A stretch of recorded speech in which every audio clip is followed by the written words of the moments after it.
I went to Florida Association of Public Procurement Officers.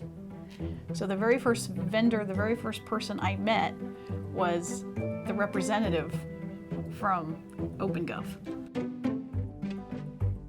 In the past, the actual process of procurement was pretty laborious. It was, okay, who's going to win out on this one? You say this, which one's going to have to work? So there was a lot of time involved. It went from when we actually started writing the specs to the time we went out for bid, it was only 4 days.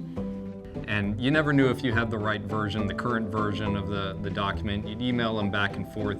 But now with OpenGov, you just go on the website and the latest version is already there. And you can see the whole history of comments where people suggested changes and collaboratively they talked about what the wording should be, and then the changes are there. You don't have to go hunting for them. They're already right there.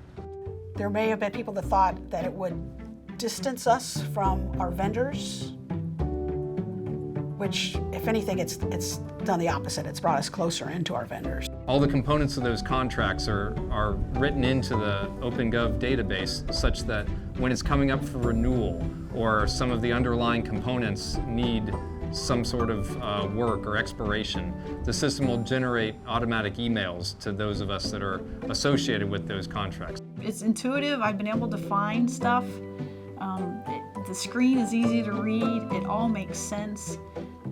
It's like working an app on your phone. It's not any more complicated than that. Time saver, much less stress. I don't have to worry about, did I invert a number on an Excel sheet, or do I have the wrong format built into my, my spreadsheet, because it's all done right in the system and it's instantaneous.